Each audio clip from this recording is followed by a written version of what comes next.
Good afternoon. I want to take a little time to address the situation with Alton Sterling, the young man who was murdered at a convenience store in Baton Rouge, Louisiana.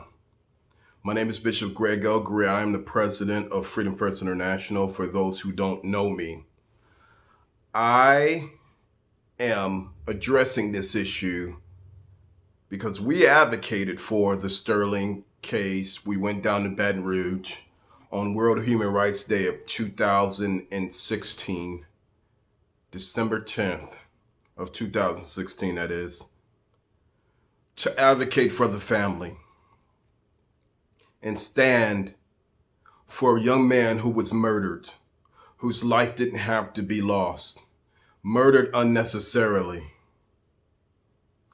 We, as a community, we, as a country, have grown insensitive to the rights of a lot of our citizens.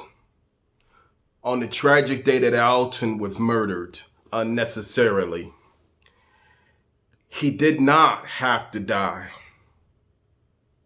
Shot by two police officers in an incident that probably could have been avoided.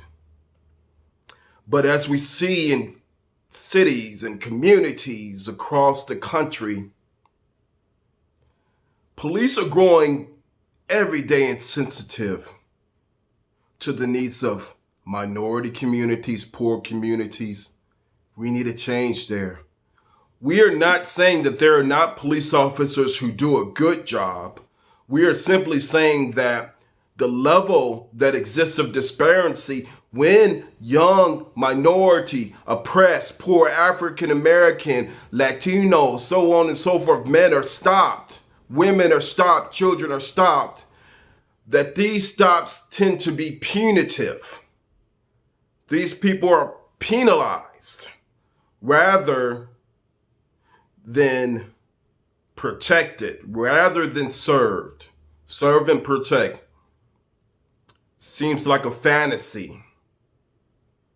Serve and protect is an idealism that really doesn't seem like it's realized at this point in time in our nation currently. Here, and I wrote down some statistics, and I want to say those statistics. 253 people in 2018 have been shot. Out of the 253, and that's year to date, 86 were white, 42 African American, 30 Hispanic, and the rest were all other nationalities.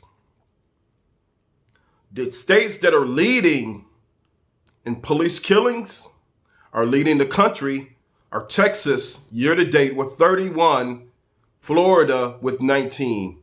And maybe at this very moment, the stats have changed. You can check them. They were updated. These are the current stats. So we simply want to say that America has an issue. America needs reform. We don't depend upon the municipalities. We would hope that the states do a good job in performing their duty and looking at the diversity issues, looking at when you stop your citizens, how you do it. We would hope that it starts right there in the local municipality, because rightfully it should.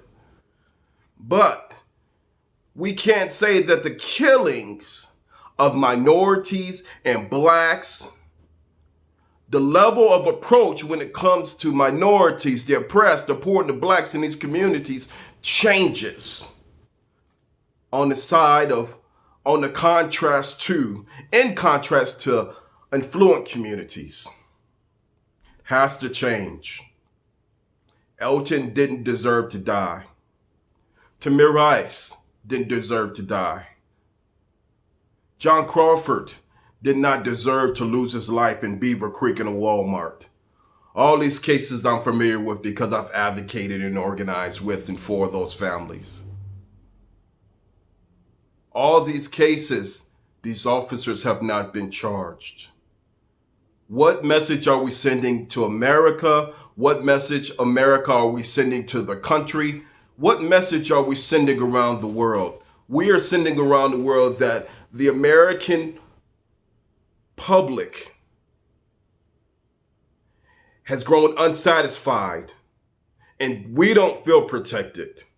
We don't feel like we're being served. We need a consensus. We need the federal government to step in and look at further regulation in order to protect its citizens. We need the citizens all around the country, and we need the world to come together with us and pay attention and step in and rein in. It doesn't help that you have a Department of Justice that currently says that we will not prosecute officers. Why not? If they're in the wrong, why not prosecute those officials who are sworn to protect and serve? Why not? It doesn't help when you have a president of the United States of America who sends a message that says that get those suspects. If they're gang members, do what you do. Beat them in the head. I don't care. All of this is tearing away at the root of our community. It's tearing away at the roots of the country. And I'll tell you what, there's folks, especially in the African American community, who don't trust government. There are folks in the Latino community who don't trust government. There are folks definitely in the poor and oppressed and the white communities who don't trust government. And those numbers are growing. We need a new commitment. Serve and protect, officer. Friendly, where are you? Serve and protect. Our policing has to move towards restorative, bringing balance back to the community rather than punitive. Serve and protect is what we need. I would hope that in the days ahead that we would look at these cases. I've advocated for Alton, I've advocated for Tamir, I've advocated for John Crawford and his family, the Crawford family. Had discussions with many more families, started working in a community when Trayvon Martin was murdered and shot, not by a police officer, but by someone who wanted to be a police officer, but was protected by the system. Sure, there were holes in that case. But again, we need to look at how our country is reacting towards protecting and serving the oppressed communities, the poor communities, and its minority communities, and a disproportionate level when it comes to police brutality. We already have a hard enough time with gun violence across the country. We already have enough time with community violence across the country. I'm from Chicago. I can tell you a story. About Chicago. We need another hour or two, probably another day. What I am saying is that we would hope that these officials, these local politicians, the senators, the congressmen would take the message to heart, start organizing towards change. We need it to happen. Freedom First International is committed. A lot of organizations around the country are committed. Let's come together. Let's make it happen. This has to end. Unfortunately for Alton, his life didn't deserve to die. But what we can do is we can take his name and we can bring his legacy and we can forge a new commitment to justice. That's what we need. We need a new commitment to justice. I'm going to say it again. We need a new commitment to justice. If not, we will see more lives lost. My last message to the political structure, to the criminal justice structure in the courts, is that if you don't provide the community with justice, I've said it time and time again, if you don't provide the community with justice, they will start taking it upon themselves and they will find their own justice.